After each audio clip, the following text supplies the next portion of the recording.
Welcome to this explainer, where we're diving into the inevitable reality of unexpected events in software. Look, let's just face it, things go wrong in our code. It's a fact of life. But how we actually handle those anomalies, that's what determines the ultimate resilience and reliability of our Java applications. So, let's dive right in. We have all been there. You get a pager alert in the middle of the day, or let's be real, it's usually at 2 a.m., and you have to ask yourself this incredibly frustrating question: why did my application just crash? And it is painfully difficult to debug a production crash when you're staring at missing logs or poorly handled errors that give you absolutely zero clue about what just happened. To fix that, here's our roadmap for today. 1. The Java exception hierarchy. 2. Checked versus unchecked exceptions. 3. Creating custom exceptions. 4. Exception best practices. And finally, 5. Effective Java logging. Starting off with Section 1, the Java exception hierarchy.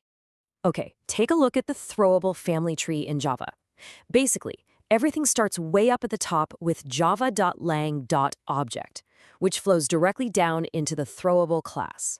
From throwable, the tree branches out into two distinct paths: errors on the left and exceptions on the right. Understanding this specific split is really the foundation of everything we're going to talk about today. Let's look at that left branch first. An error is defined as an abnormal condition indicating a serious failure that a reasonable application should not even try to catch. We are talking about severe, catastrophic JVM failures here. Things like a Stack Overflow error, or when the JVM literally completely runs out of memory. These are strictly unrecoverable. You can rarely do anything about an error programmatically, so your applications shouldn't even attempt to handle them. Just let it crash. In stark contrast, an exception on the right side of the tree indicates a condition that a reasonable application might actually try to catch and recover from. This could be a missing file, maybe a dropped network connection, or just some invalid user input. Exceptions really empower us to maintain the normal flow of the application despite a sudden runtime hiccup. Moving to Section 2. Checked versus unchecked exceptions. So the crucial point here is understanding this exact breakdown. On one side, we have checked exceptions. These occur at compile time. The compiler actually forces you to handle them using a try-catch block or a throws declaration right in your method signature. They're primarily used for recoverable conditions like that missing file we just mentioned. On the flip side, we have unchecked exceptions. These happen at runtime and are specifically subclasses of runtime exception.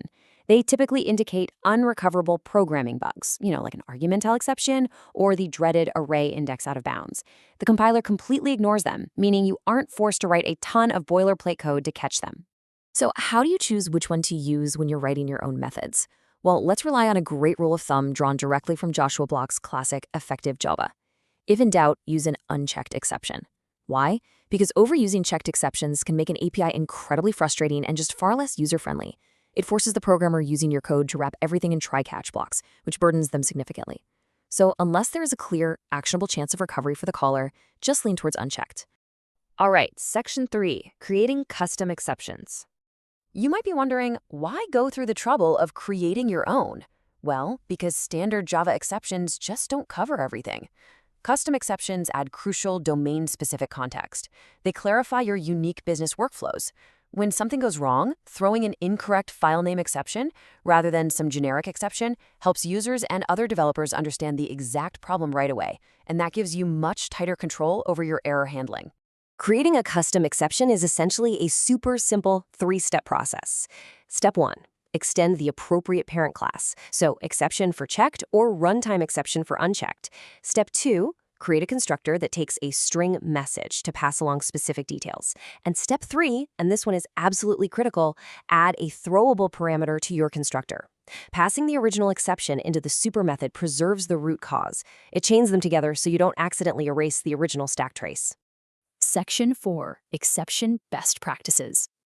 Now that we know the mechanics, here are your core do's and don'ts derived from our sources.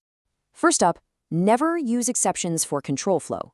Clever tricks, like throwing an exception just to exit a while loop, will absolutely ruin your code's performance and readability. Second, do not catch an exception and silently ignore it. Seriously, if you absolutely must swallow an exception, you at the very least need a comment explaining exactly why it's appropriate to do so. Third, Always declare your checked exceptions individually rather than lazily throwing a generic exception parent class. And finally, document all your exceptions using the @throws javadoc tag so other developers know exactly what conditions are going to trigger them. I really want to highlight a particularly powerful concept from the sources right here. Quote, make sure that the current object is in the state prior to execution of that method, or at least document what state the object will be after that exception is thrown. This concept is known as failure atomicity. Simply put, a method should either succeed completely or it should fail and leave the object completely untouched. You never, ever want an exception to interrupt a process and leave your system in some half-baked, corrupted state. But here is a hard truth about everything we've just learned. A perfectly caught exception, even one with beautiful failure atomicity, is completely useless if no one ever sees it, right? And this brilliantly bridges us to the ultimate operational fate of our errors, the logs. Which brings us to our final part, Section 5, Effective Java Logging. To anchor this logging discussion, our source texts strongly recommend a specific modern architecture. Use SLF4J as your logging facade, and Logback for your implementation and configuration. Using a facade like SLF4J totally decouples your application code from the underlying logging library. This means you can easily switch frameworks years down the line without rewriting your entire codebase, all while Logback gives you incredibly powerful and efficient configuration options under the hood. Let's contrast some daily logging habits, kind of good versus bad. Bad logging relies on string concatenation, which wastes memory and CPU cycles, even if that specific log level is turned off. Good logging, however, uses dynamic placeholders, like those little curly braces, so the string is only evaluated if it's actually written. Bad logging is synchronous and blocks your critical paths. Good logging uses asynchronous appenders.